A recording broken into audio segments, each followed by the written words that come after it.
Hello दोस्तों, आप सभी का स्वागत है आपका अपना YouTube channel Shamsher sir official में। आप लोग को थंबनेल देख करके पता लग ही गया होगा कि आज हम क्या लेकर के आए हैं। ऐसे अभी ये 5 टॉपिक जो है हम पिछले वीडियो में करा दिया था। अब हम ये 6 नंबर टॉपिक पे आएंगे जिसमें है संख्याएं। अब यहाँ पे 1 नंबर में हम पिछला वीडियो में पढ़ा है, आप लोग पिछला वीडियो जाकर के देख सकते हैं। बेसिक जो रूल है मैथ का, उसमें आधा पढ़ा चुके हैं, 5 टॉपिक पढ़ा चुके हैं। तो लंबा वीडियो होने के कारण हम आधा पर ही रोक दिए थे, तो सेकेंड पार्ट में हम लेकर के आए हैं। वो है पार्ट 1 और ये वीडियो पार्ट 2 है। 1 नंबर में था भिन्न, 2 नंबर में था एलसीएम, 3 नंबर में था एचसीएफ, 4 नंबर में था प्रतिशत, 5 नंबर में था विभाज्यता और 6 नंबर टॉपिक जो था वो था संख्याएं। अब हम यहाँ पे लेकर क्या है संख्याएं। अब संख्याएं पे बात करेंगे। 6 नंबर टॉपिक को अभी हम क्लियर करने वाले हैं कि संख्याएं क्या है। अब यहाँ देखिएगा तो लिखा हुआ है टॉपिक संख्याएं। संख्या को कई प्रकार से बांटा गया है। जैसे हम कुछ यहाँ पर लिए हैं, प्राकृत संख्या, पूर्ण संख्या, पूर्णांक संख्या, सम संख्या, विषम संख्या और अभाज्य संख्या। इतना हम अभी लेकर के काम कर रहे हैं, इतना पर हम अभी टॉपिक पे बात कर रहे हैं। अब आ जाते हैं प्राकृत संख्या। प्राकृत संख्या कहते किसे हैं?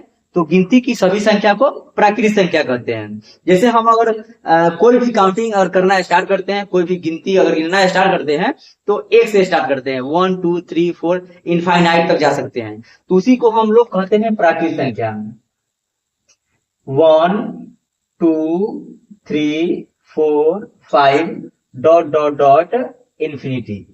यानी कि डॉट डॉट डॉट प्राकृत संख्या कभी खत्म नहीं होने वाला है, कभी उसका लास्ट एंड पॉइंट नहीं मिलने वाला है हमको। इसलिए कोई भी संख्या हो अगर 1 से स्टार्ट होता है तो वो क्या कहलाता है? प्राकृत संख्या कहलाता है। यानी कि सिंपल भाषा में अगर हम कहें तो गिनती की सभी संख्या को प्राकृत संख्या कहते हैं।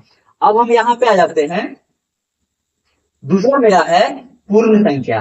अब पूर्ण संख्या कहते किसे है? तो पूर्ण संख्या का डिफिनेशन है कि शून्य के साथ, जीरो के साथ सभी प्राकृत संख्या को पूर्ण संख्या कहते हैं। जैसे में अगर लेंगे हम यहाँ पे तो 0 1 2 3 4 डॉट डॉट डॉट इनफाइनाइट।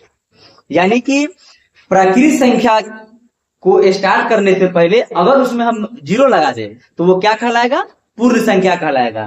तो शून्य के साथ सभी प्राकृत संख्या को पूर्ण संख्या कहते हैं। अगर यहाँ पे एक ऑब्जेक्टिव क्वेश्चन बन रहा है कि क्या सभी प्राकृत संख्या पूर्ण संख्या होते हैं, यहाँ पे अगर क्वेश्चन कर दे कि क्या सभी प्राकृत संख्या पूर्ण संख्या होगा, तो बिल्कुल होगा। सभी प्राकृत संख्या जो है वो पूर्ण संख्या में आ रहा है। 0 लग जा रहा है तो हमको ये थोड़ा ही बोला कि 0 नहीं लगाना है, सीधे बोला कि सभी प्राकृत संख्या क्या पूर्ण संख्या हो सकता है? बिल्कुल हो सकता है। अगर यहीं पे एक और क्वेश्चन पूछ दे कि सभी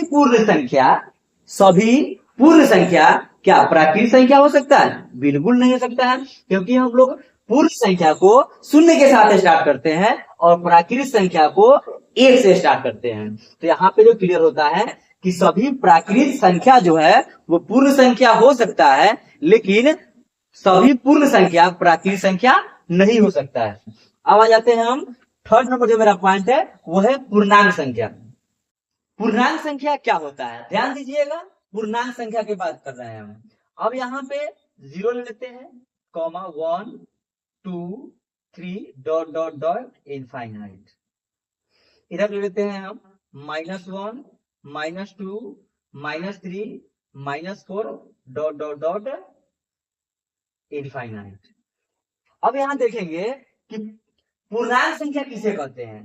तो जो संख्या निगेटिव भी हो सकता है, पॉजिटिव भी हो सकता है और शून्य भी हो सकता है, वो कहलाता है पूर्णांक संख्या। अगर यहाँ पे आपसे अगर कोई क्वेश्चन पूछे कि क्या सभी प्राकृत संख्या पूर्ण संख्या हो सकता है? बिल्कुल हो सकता है, क्योंकि 1 से भी स्टार्ट होता है, 0 से भी स्टार्ट होता है, निगेटिव भी आता है, माइनस भी लगेगा तो भी ये संख्या पूर्णांक कहलाएगा। अब यहाँ पे क्वेश्चन पूछ देगा कि सभी प्राकृत संख्या क्या पूर्णांक संख्या होता है? बिल्कुल होता है। अगर आपसे क्वेश्चन पूछ दे कि क्या सभी पूर्ण संख्या पूर्णांक संख्या होगा? बिल्कुल होगा, क्योंकि पूर्ण संख्या जो है वो शून्य से स्टार्ट होता है, तो शून्य भी इसमें दिए हुआ है, ठीक है ना। अगर दोनों में से कोई भी पूछे कि सभी पूर्ण संख्या क्या पूर्णांक संख्या हो सकता है, तो बिल्कुल हो सकता है। अगर पूछे कि सभी प्राकृतिक संख्या क्या पूर्णांक संख्या हो सकता है, तो बिल्कुल हो सकता है। अगर आपसे पूछ दे कि सभी पूर्णांक संख्या क्या प्राकृतिक संख्या हो सकता है, बिल्कुल होगा, क्योंकि पूर्णांक संख्या अगर 1 से लेंगे तो प्राकृतिक संख्या हो जाएगा। अगर पूछ दे कि क्या सभी पूर्णांक संख्या पूर्ण संख्या हो सकता है, बिल्कुल हो सकता है। 0 से स्टार्ट करेंगे पूर्ण संख्या हो जाएगा, तो ये भी हो सकता है। अब हम आ जाते हैं, मेरा जो नेक्स्ट टॉपिक है वो है सम संख्या।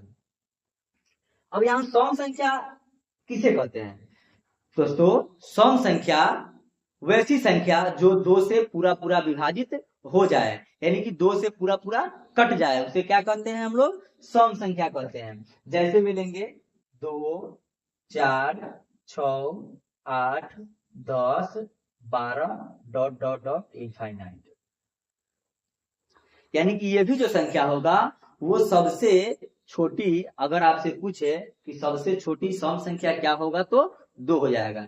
अब यहाँ पे 2 से अधिक जहां तक जा सकते हैं ये भी इनफाइनाइट होगा, यानी कि सम संख्या जो 2 से पूरा पूरा विभाजित हो जाए उसे कहते हैं सम संख्या। तो कोई भी संख्या हो दुनिया का इनफाइनाइट होता है, कम संख्या नहीं है। जहां तक आप काउंट करते चले जाइए, लेकिन ये घटने वाला नहीं है, ये बढ़ते ही जाएगा। अब हम आ जाते हैं हम लोग विषम संख्या में। विषम संख्या जो है वो विषम संख्या का डिफिनीशन होता है, परिभाषा होता है, वैसी संख्या जो 2 से पूरा पूरा विभाजित न हो उसे क्या कहते हैं? विषम संख्या कहते हैं। अब हम यहाँ पे आएंगे तो 3, 5, 7, 9, 11, 13, 15, 17, 15 डॉट डॉट डॉट इनफाइनाइट। कहने का मतलब है कि वैसी संख्या जो 2 से पूरा पूरा विभाजित न हो, 2 से पूरा पूरा न कटे, उसे क्या कहते हैं हम लोग? विषम संख्या कहते हैं। ये भी हो जाएगा, 3 से स्टार्ट होगा, इनफाइनाइट हो जाएगा, जहां तक आप जा सकते हैं।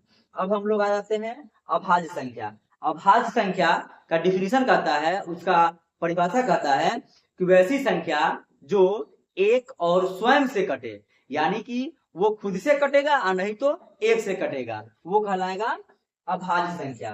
जैसे में लेते हैं 2, 3, 5, 7, 11, 13, 17 डॉट डॉट डॉट इनफाइनाइट। यानी कि वैसी संख्या जो एक से कटे और नहीं तो स्वयं से कटे, यानी कि वो खुद से कटेगा और नहीं तो एक से कटेगा, तब वो कहलाएगा अभाज्य संख्या। जैसे में 2 को ले लीजिए, वो 1 से कटेगा, एक 2 से कटेगा, 2 एकम 2, 1 दूना 2। 3 को ले लीजिए, एक 3 से कटेगा, एक स्वयं से कटेगा। इसी प्रकार की सब संख्या है, यानी कि वो खुद से कटे और नहीं तो एक से कटे, वो कहलाता है क्या? अभाज्य संख्या कहलाता है। अब हम लोग बात करेंगे घातांक के बारे में। अब जो मेरा अगला जो टॉपिक है वो है घातांक। घातांक के बारे में बात करेंगे। टॉपिक मेरा अगला है घातांक। और देखेंगे यहाँ पे कि एक्स टू दी रूल यहाँ पे कहता है, रूल को फॉलो करना है, बगैर रूल का ये बनने वाला में से नहीं है। ये जो भी जाएगा घातांक तो फिर रहेगा, घातांक का कोई भी क्वेश्चन रहता है तो आपको रूल पे ही जाना पड़ेगा। अब देखेंगे यहाँ पर रूल नंबर जो मेरा फर्स्ट कहता है, क्या रूल मेरा फर्स्ट क्या कहता है? एक्स पर पावर m इंटू एक्स के पावर n इक्वल टू क्या होता है? एक्स पर पावर m प्लस n।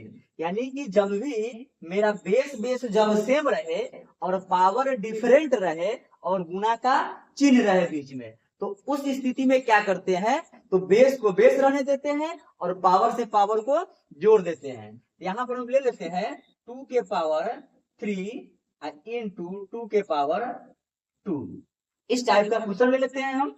जब इसको करेंगे, यहाँ पर देखेंगे कि बेस दोनों से पावर डिफरेंट, बीच में गुना का चिन्ह रहे, तो इसको करेंगे बेस छोड़ देंगे और पावर से पावर को ऐड कर देंगे, तो ये आ जाएगा 2 के पावर 5।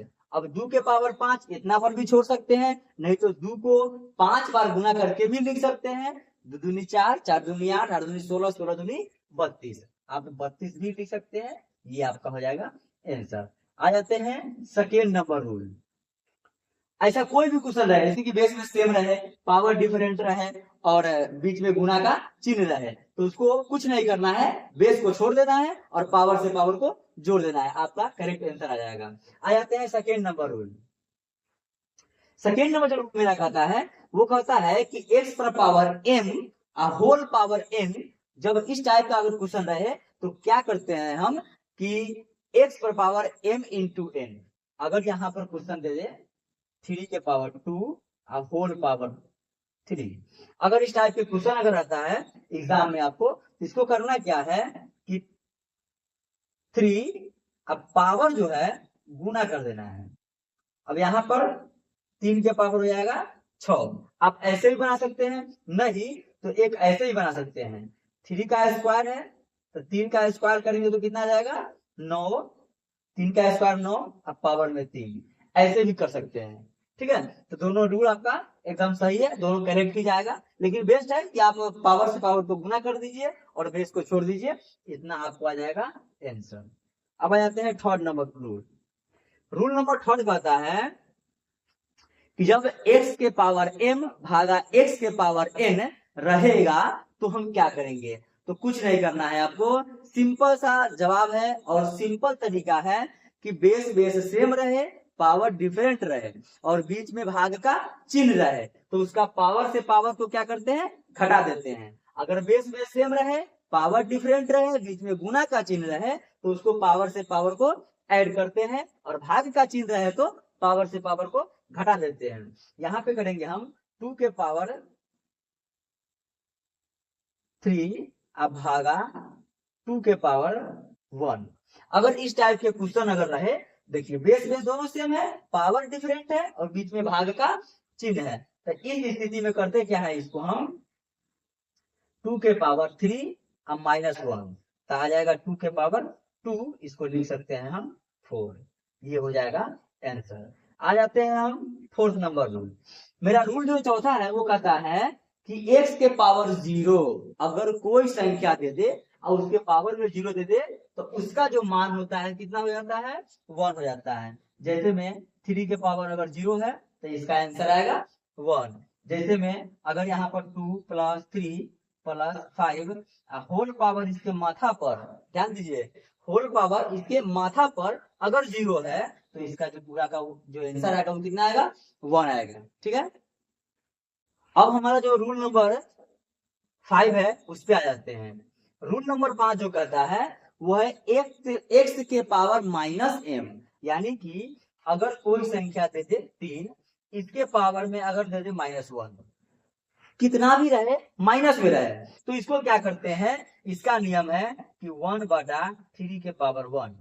अब 1/3 के पावर 1, क्योंकि माइनस को हटाने के लिए हमको 1 के बटा में भेजना पड़ता है, तो यहाँ पर हो जाएगा 1/3 आंसर।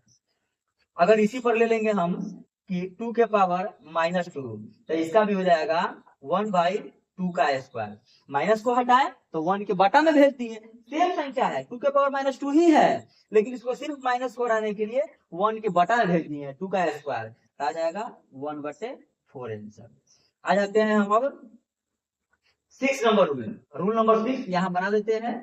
रूल नंबर 6 जो कहता है वो कहता है x into Y whole power n, यानी कि अगर इस टाइप का क्वेश्चन है 2 × 3 अगला पावर में अगर 2 रहे तो इसको कैसे लिखेंगे। आप दो तरीका से इसको बना सकते हैं, या तो एक दोनों को गुना कर दीजिए, तो 3 दूनी 6 इसके स्क्वायर, तो 6 2 6 1 36, या फिर इसको ऐसे कर सकते हैं 2 का स्क्वायर गुने 3 का स्क्वायर। ये रूल यही है, x पर पावर n इंटू वाई के पावर n। अब यहाँ पे करेंगे 2 का, तो 2 का स्क्वायर है तो स्क्वायर, 3 है बेस तो 3, इसके पावर में 2 है तो 2, तो यहाँ पे करेंगे तो 2 दूनी 4 गुने 3 तिहाई 9, 9 चौका 36, ये दोनों आंसर सेम आया। दोनों नियम को आप फॉलो कर सकते हैं, उसमें कोई शक की बात नहीं है, कोई दोनों नियम में कोई नियम गड़बड़ नहीं है, दोनों नियम सही है, आपकी जो अच्छा लगे उस पर आप कर सकते हैं। अब हम लोग बात करेंगे औसत का। अब हम लेकर के आए हैं औसत। बात कर लेंगे औसत क्या होता है। औसत अगर लिख देगा कहीं पे क्वेश्चन में दे देता है औसत निकालने के लिए, 9th 10th के बुक में आप देखिएगा ये मिलता है निकालने के लिए। औसत कैसे निकालेंगे। औसत बराबर फॉर्मूला जो होता है, औसत बराबर आंकड़ों का योग बटे कुल आंकड़े। कहने का मतलब जो भी औसत आपको दिया होगा उसका योग कर देना है, उसका जोड़ कर देना है, अब बटा में कुल आंकड़े यानी कि उसकी कितनी संख्या है, कितना बार है वो लिख देना है संख्या। ठीक है, तो अब हम यहाँ पे औसत बराबर लिखे हुए हैं कि आंकड़ों का योग बटे कुल आंकड़े। अब हम 1 नंबर क्वेश्चन लेते हैं। क्वेश्चन नंबर 1 कहता है 56, 65, 52, 48 और 60। तो यहां बोला औसत बराबर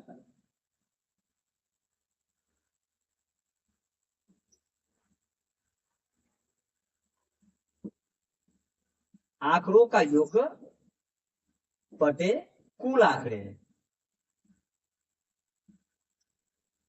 आंकड़ों का योग बटे कुल आंकड़े। अब यहाँ पे क्या करना है हमको, 1 नंबर जो क्वेश्चन दिए हुआ है इस सबके मान को जोड़ देना है, ऐड कर देना है। 56, 65,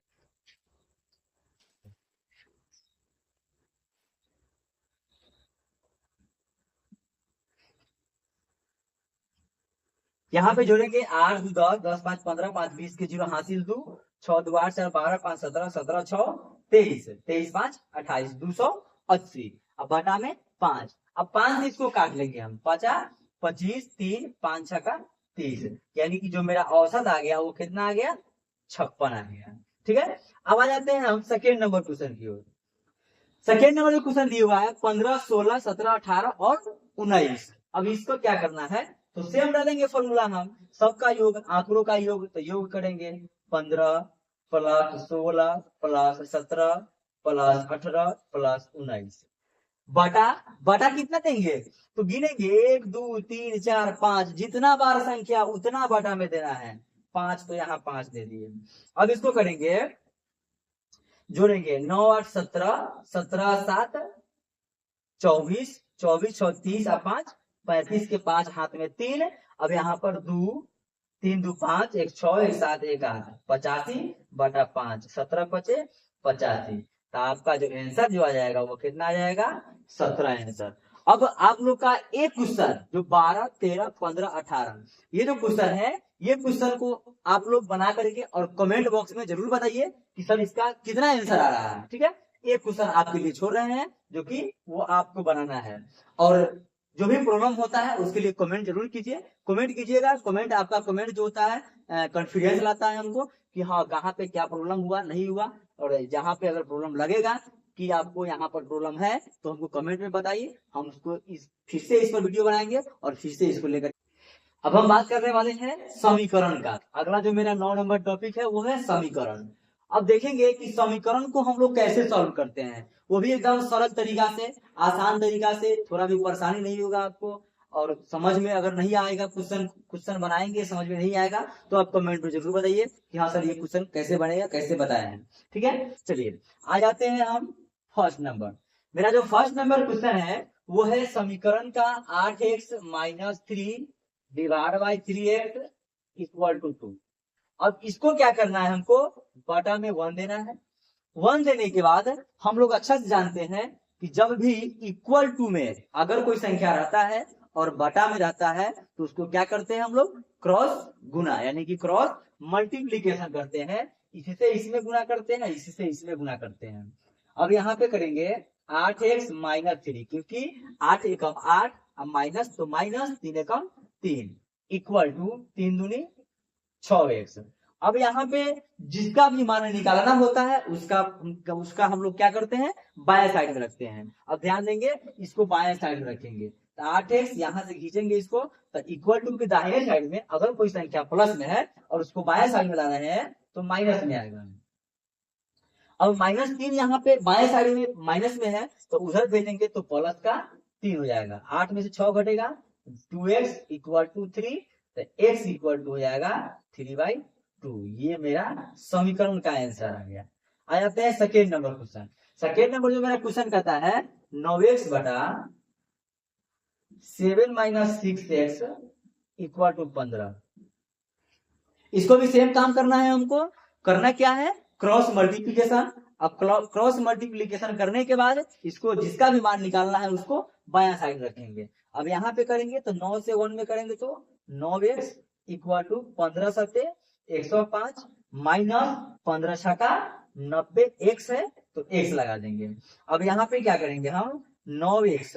अब यहाँ देखेंगे कि माइनस दाहिने इक्वल टू के दाहिने साइड में माइनस में 90x है तो इधर खींचेंगे तो क्या हो जाएगा प्लस का 90x इक्वल टू 105, क्योंकि 105 जो है वो दाहिने साइड में है, बाएं साइड में आया नहीं है।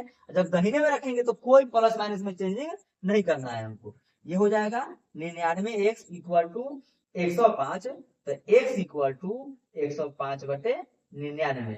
अब 3 से इसको काट दीजिए, 3 तिहाई 9 3 तिहाई 9 3 तिहाई 9 3 पचे 15।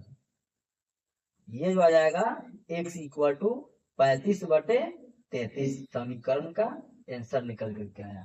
चलिए यहाँ तक आप लोगों को समझ में आ गया होगा। अब हम थर्ड नंबर क्वेश्चन पे बात करेंगे। थर्ड नंबर जो मेरा क्वेश्चन कहता है वो है 2 बटा z प्लस 15 इक्वल टू 4 बटा 9। इसको क्या करके हुआ क्रॉस मल्टीप्लीकेशन। क्या करना है क्रॉस मल्टीप्लीकेशन। जब इसको क्रॉस मल्टीप्लीकेशन करेंगे तो हो जाएगा कितना, ही z से 4 में करेंगे तो 4z प्लस 15 से 4 में करेंगे 15 चौका 60 इक्वल टू 9 दूनी 18। अब यहाँ पे करेंगे 4z इक्वल टू 18 माइनस 60, क्योंकि यहाँ पे जो मेरा 60 जो है बाएं साइड में वो प्लस में है तो उसको दाहिने साइड में भेजना है हमको, तो भेजेंगे तो माइनस में जाएगा। तो 4z इक्वल टू 10 में से 8 गया 2, 5 में से 1 गया 4, 42 सॉरी यहाँ पर z होगा z इक्वल। अब हम बात करने वाले हैं फोर्थ नंबर क्वेश्चन का। लीजिए यहीं पे बना देते हैं fourth number question. Fourth number जो मेरा क्वेश्चन है वो है 3y plus 4 upon 2 minus 6y equal to minus 2y5। इसको क्या करना है तो इसको भी सेम काम क्रॉस मल्टीप्लीकेशन, क्योंकि ये दोनों भाग में है ये दोनों भाग में है, बीच में इक्वल टू का चिन्ह है। जब इक्वल टू का चिन्ह है तो क्रॉस मल्टीप्लीकेशन करेंगे तो इससे इसमें गुना इससे इसमें गुना। जब गुना करेंगे तो आ जाएगा 3 पचे 15y प्लस 5 चौका 20 इक्वल टू माइनस 2 से 2 में तो माइनस का 4, अब माइनस से 6 से माइनस 2 में तो माइनस माइनस प्लस 6 दूना 12y। अब यहाँ पे आ जाएगा 15y। अब 12y को दाहिने साइड से खींचना इधर, क्योंकि हमको y का जिसका मान निकालना होता है उसको बाएं साइड में लाते हैं, एक जगह बनाते हैं सबको। तो यहाँ से आ जाएगा 12y equal to minus 4, already दाहिने साइड में पहले है तो दाहिने साइड में देंगे और इसको जो प्लस का 20 है उसको उठा कर उस साइड में ले आएंगे तो यहाँ हो जाएगा माइनस का 20। तो ये घट करके कितना आएगा 3y इक्वल टू माइनस का 24 आ जाएगा, क्योंकि माइनस का 20 रुपया है और फिर 4 रुपया और माइनस आ गया तो 24 रुपया 3 अठे 24 तो y इक्वल टू माइनस 8। ये आपका आंसर रहता है। उम्मीद है कि आप लोगों को समझ में आया होगा। अगर कोई प्रॉब्लम होता है तो फिर कमेंट बॉक्स में आप लोग बताइए कि हाँ सर ये प्रॉब्लम है, उसको हम सॉल्व करने की कोशिश करेंगे। चलिए अब हम आ जाते हैं 10 नंबर। 10 नंबर में मेरा जो टॉपिक है वो है साधारण। अब जो मेरा जो अगला टॉपिक है वो टॉपिक कहता है साधारण ब्याज।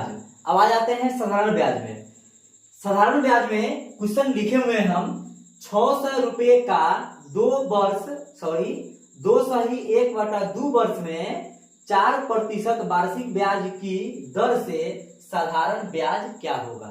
यानी कि 4% वार्षिक ब्याज की दर से 6000 रुपये का 2 सही 1/2 वर्ष में कितना होगा। कर लेते हैं। जो पहले आपको यह समझना होगा कि इसमें मूलधन कौन है, दर कौन है, समय कौन है, पहले ये देखना होगा। देख लेते हैं हम लोग। जो मेरा मूलधन होगा, मूलधन जो हो जाएगा 2 सही 1/2 वर्ष। इसको चेंज कर सकते हैं, 2 दूना 4 1 5/2 वर्ष, ये हो जाएगा समय। और जो मेरा दर होगा, देखिए जो भी जब भी अगर प्रतिशत के फॉर्म में दिया रहे, परसेंट के फॉर्म में दिया रहे तो समझना है कि मेरा दर वही होगा, ठीक है। अब वर्ष या महीना में दिया रहे तो वो क्या होगा, समय होगा। और यहाँ पर इतना रुपया है तो मेरा रुपया है तो वो दिए हुआ है मूलधन। अब यहाँ दर हो जाएगा 4%। अब हमको निकालना है साधारण ब्याज। साधारण ब्याज का जो फॉर्मूला होता है वो होता है मूलधन गुणे समय गुणे दर अब बटा में 100। अब यहाँ पे करेंगे क्या, हमको क्या बोला, साधारण ब्याज क्या होगा। तो मूलधन कितना दिया हुआ है 600 रुपया, समय कितना दिया हुआ है 5/2 वर्ष, दर कितना दिया हुआ है 4%, अब बटा में 100। जब इसको सॉल्व कीजिएगा तो यहाँ पे 2 से कट जाएगा, 2 दूनी 4, तो 600 गुणे 5 दूना 10, अब बटा में 100। 2 जीरो से 2 जीरो कट जाएगा तो आ जाएगा 14 के 60 रुपया। यानी कि हमको जो साधारण ब्याज आया वो कितना आया 60 रुपया। ये मेरा हो जाएगा आंसर। आ जाते हैं अगले क्वेश्चन में। जो अगला क्वेश्चन हम दिए हैं 7,000 रुपए का 6% वार्षिक ब्याज की दर से 2 वर्ष का साधारण ब्याज क्या होगा। सिंपल, पहले क्या बोले कि इसका मूलधन कितना होगा देखना है, तो मूलधन हो गया 7,000 रुपया। अब देखना है कि क्या है समय, तो समय कितना हो जाएगा 2 वर्ष, और दर कितना हो जाएगा 6%। जब भी समय वर्ष में या महीना में दिया रहेगा और जो आपका दर दिया रहेगा वो प्रतिशत में दिया रहेगा। और यहाँ पर देखेंगे निकालना है हमको साधारण ब्याज, तो साधारण ब्याज इक्वल टू फॉर्मूला होता है मूलधन गुणे समय गुणे दर, अब बटा में 100। अब यहाँ पे करेंगे मूलधन कितना दिया हुआ है 7,000, समय कितना दिया हुआ है 2 वर्ष, दर कितना है 6%, बटा में 100। 2 जीरो से 2 जीरो कट जाएगा, तो 70 गुणे 6 दूनी 12, 12 सते 84, एगो जीरो, यानी कि साधारण ब्याज कितना आ गया 840 रुपया। ये हो गया मेरा आंसर। अब आ जाते हैं अगला टॉपिक पे, आ जाते हैं लास्ट। मेरा जो टॉपिक है इस वीडियो का लास्ट टॉपिक है चक्रवृद्धि ब्याज। अब देखिए और धुआं धुआं बना दीजिए क्वेश्चन को। जितना भी टॉपिक इसमें 11 इंपॉर्टेंट टॉपिक है वो 11 टॉपिक जाकर के आप लोग पिछले वाले वीडियो में देखिए। ये 5 तक विभाज्यता तक आपको पिछला वीडियो में मिलेगा, और 6 से संख्या से लेकर के और चक्रवृद्धि ब्याज तक इस वीडियो में मिलेगा। तो पूरा वीडियो देखिए जाकर के, और कोई भी क्वेश्चन मिले उसको धुआं धुआं उड़ा दीजिए। आ जाते हैं चक्रवृद्धि ब्याज।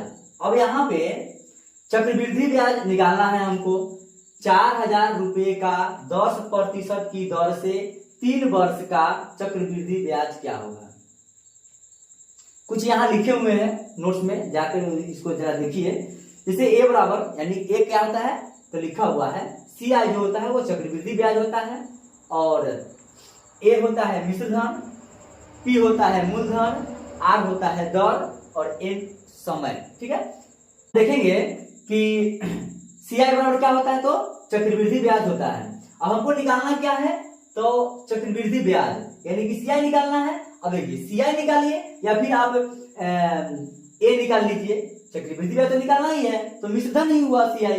तो यहाँ पर A बराबर P into 1 + R/100 into whole power N, यानी कि समय। अब यहाँ देखेंगे कि मूलधन कितना है मेरा, तो मूलधन दिए हुआ है 4,000 रुपया, दर कितना है 10%, समय कितना है तो समय दिए हुआ है 3 वर्ष। आपको निकालना है मिश्रधन। अब देखिए A बराबर डालेंगे फॉर्मूला तो P कितना है मेरा, अब इसको ऐसे ही लिख दीजिए, P ये हो गया R, ये हो गया N, यानी कि समय। अब देखिए यहाँ पर P, तो P का हो जाएगा 4,000 इंटू 1 + R/100, यानी कि 10/100 इंटू N कहने का मतलब समय। तो कितना समय है मेरा 3 वर्ष दिए हुआ है। अब 3 वर्ष दिए हुआ है, इसका कैलकुलेशन करना है हमको। 4,000 इंटू, अब इसको क्या करेंगे हम बटा पर जोड़ कर लीजिए 100, तो आ जाएगा 100 + 10 होल पावर 3। अब हो जाएगा 4,000 इंटू 10, 110 बटा 100 का होल क्यूब। यहाँ हो जाएगा 10 से 10 काट दीजिए, तो आ जाएगा 4,000 गुणे 11/10 गुणे 11/10 गुणे 11/10। क्योंकि पावर में 3 है तो 3 बार तो लिखना होगा हमको। 10 से 10, 10 से 10, 10 से 10। अब यहाँ करेंगे क्या, 4 गुणे 11 का स्क्वायर 121 और गुणे 11। अब गुना कर लीजिए इसको, 11 4 से पहले कर लीजिए, चाहे 11 एकम 11, 11 दूना 22 1 23, 2 11 एकम 11 2 13 और गुना में 4, तो यहाँ हो जाएगा 4 एकम 4, 4 तिहाई 12, 4 तिहाई 12 1 13, 4 एकम 4 1 5, यानी कि ये आ गया कितना, यानी कि ए बराबर यानी निषेधन आ गया 5324 रुपया आंसर। अब आ जाते हैं हम सेकेंड नंबर क्वेश्चन की ओर, आ जाते हैं अगला क्वेश्चन की ओर। अगला क्वेश्चन मेरा कहता है 8,000 रुपए का 10% की दर से 3 वर्ष का चक्रवृद्धि ब्याज क्या होगा। यहाँ पर देखेंगे कि ये ए बराबर दिए हुआ है, सॉरी पी बराबर दिए हुआ है 8,000, क्या है आर इक्वल टू दिए हुआ है 10%, और समय जो दिए हुआ है एन बराबर कितना दिए हुआ है 3 वर्ष। हमको निकालना है ए बराबर वाट, ए इक्वल टू डालेंगे formula P into 1 plus R बटे 100 और इंटू एन, तो यहां पर हो जाएगा P का वैल्यू दे रखा है 8,000 इंटू 1 प्लस आर का वैल्यू देखेंगे दे रखा है 10% बटा में 100, तो समय मेरा कितना है तो 3 वर्ष। यहाँ करेंगे कैलकुलेशन इंटू इसको क्या करेंगे बाटा पढ़ के जोड़, तो 100 प्लस 10 इसका क्यूब आ जाएगा 8,000 गुने 110 बटा में 100 का होल क्यूब काट दीजिए, तो आ जाएगा 8,000 गुने 11 बटे 10, 11 बटे 10, 11 बटे 10, तो आ जाएगा यहाँ पर 3 जीरो से 3 जीरो कट जाएगा, तो 8 गुने 11 रहिए 121 गुने 11, अब बट्टा में कुछ नहीं है तो कुछ नहीं लिखेंगे। अब यहाँ पे करना क्या है, गुना करना है, 11 एकम 11, 11 दूना 22 1 23, 11 एकम 11 2 13 और गुना में 8, 8 एकम 8, 8 3 24, 8 3 24 2 26, 8 एकम 8 2 10, तो ये जो आ गया ए इक्वल टू इतना रुपया निकल करके आंसर आ गया। ठीक है, इतना रुपया यानी कि 10,648 रुपया क्या हुआ चक्रवृद्धि ब्याज, यानी कि टोटल मिश्रधन निकल करके आ गया 10,648 रुपया। अगर ये वीडियो आप लोग को अच्छा लगा हो तो चैनल को सब्सक्राइब कीजिए एंड लाइक और शेयर जरूर कीजिए। आप लोग कमेंट जरूर कीजिए कि क्या हम कैसे बेहतर दे पाएंगे आप लोगों को। अगर कुछ प्रॉब्लम इसमें होता है तो हमको कमेंट करके जरूर बताइए कि हाँ सर ये प्रॉब्लम है वो प्रॉब्लम है, हम उसको फिर से वीडियो बनाकर डालने की कोशिश करेंगे। और कमेंट जरूर कीजिए, आप जो कमेंट करते हैं उससे हमको कॉन्फिडेंस बढ़ता है, और कॉन्फिडेंस बढ़ता है तो बेहतर से वीडियो बनाने का भी मन करता है और बेहतर से वीडियो भी बन पाता है। Thank you so much.